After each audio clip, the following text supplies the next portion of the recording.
tenho mais de 30 anos de reportagem, né? De gastar sola de sapato aqui no Rio de Janeiro, onde eu militei praticamente toda a minha carreira profissional.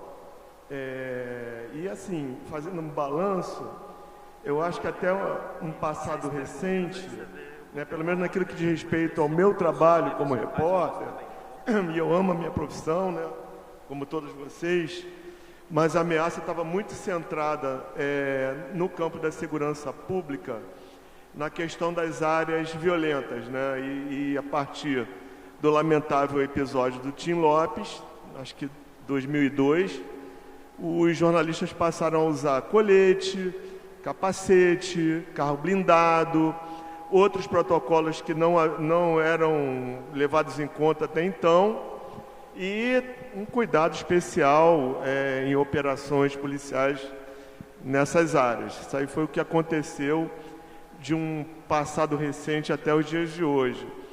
No campo da cobertura política, principalmente naquilo que diz respeito à corrupção, eu acho que o maior risco era o risco que o Eduardo falou agora há pouco, do jornalista virar um alvo da chamada indústria do dano moral. Eu sofri muito com isso, né? E a melhor forma de enfrentar era ter um esquema jurídico, um amparo jurídico eficiente. Eu sempre tomei muito cuidado no meu trabalho de apuração em juntar documento.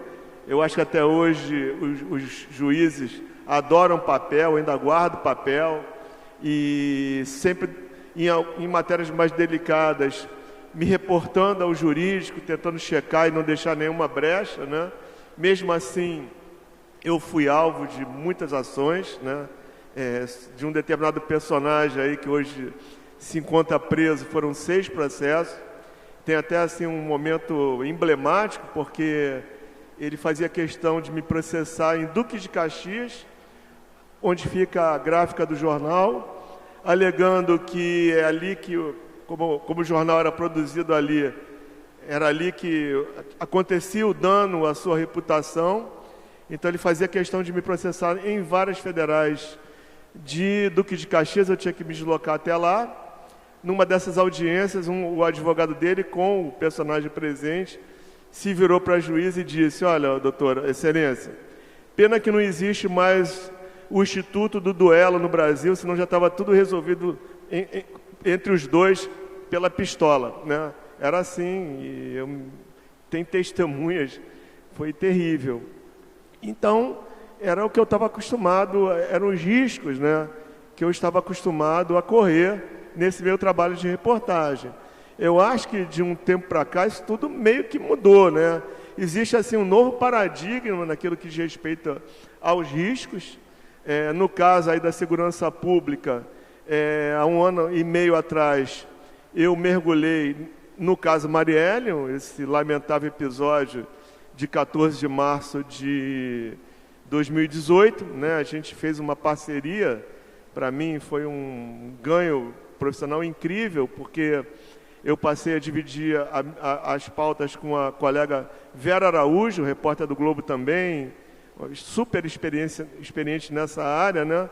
E eu me lembro assim, quando a gente começou a trabalhar no caso Marielle, a Verinha se virou para mim e falou: Chico, se prepara que agora a gente vai abrir as portas do inferno. E foi o que aconteceu, porque foi quando eu me deparei, assim, realmente, com uma verdadeira epidemia que a cidade do Rio de Janeiro, o município e o Estado, talvez o Brasil, estejam vivendo, que é a praga da milícia. É uma coisa assim que é assustadora, se espalha como uma metástase, e a gente, apesar de tudo, a gente deu muita matéria interessante, né? A gente conseguiu antecipar em 1 ano essa tragédia da Muzema, não sei se vocês já ouviram falar, o desabamento de 2 prédios construídos ilegalmente numa área miliciana, perto de Rio das Pedras, em Jacarepaguá. A gente mostrou essa entrada da milícia na área da construção ilegal. Ninguém nunca tinha ouvido falar, foi uma matéria nossa que apresentou o escritório do crime, né, e personagens como o Capitão Magalhães, Capitão Adriano Magalhães, que a polícia tinha até medo de citar. Esse nome era um nome proibido até dentro das delegacias, né? E depois se descobriu a relação dele com um determinado parlamentar. Também matéria nossa, entrevista com Orlando da Curicica, apontando a corrupção na Delegacia de Homicídios do Rio de Janeiro, a própria Operação Intocáveis, que prendeu pela primeira vez a cúpula da milícia em Rio das Pedras, e para desaguar em março desse ano na prisão do ex-sargento, do sargento aposentado da Polícia Militar, Rony Lessa, acusado de ser um dos executores da Marielle. E aí, o que eu queria dizer, é um novo patamar de risco, né? Porque não é mais o risco representado pelo traficante, pelo dono da boca de fumo de uma determinada comunidade do Rio. Quando você corre o risco, se você corre o risco é quando você vai a essa área, né, dominada por ele, você entra nos domínios dele e aí está sujeito ao risco, mas o miliciano não. O miliciano, ele é um cara que tem uma boa formação, né? Ele é rico, né? Anda de lancha, tem a moto mais cara do pedaço, e vive, inclusive, em lugares de luxo, sendo vizinhos até do presidente da República. Então, assim, a gente não sabe direito qual é o nível de risco que a gente está correndo. Então, eu acho que é um momento de discussão. No campo político, também houve uma evolução, eu acho que isso já foi muito discutido aqui. Eu já sofri na pele, minha filha também já sofreu, ela foi citada aqui agora há pouco, que é essas milícias digitais, né, cujo objetivo é atacar a honra do repórter, é invadir a sua privacidade, é fazer ameaça física, é tentar aquilo que a indústria do dano moral fez no passado, desencorajar o repórter, assustá-lo, assustar o seu editor.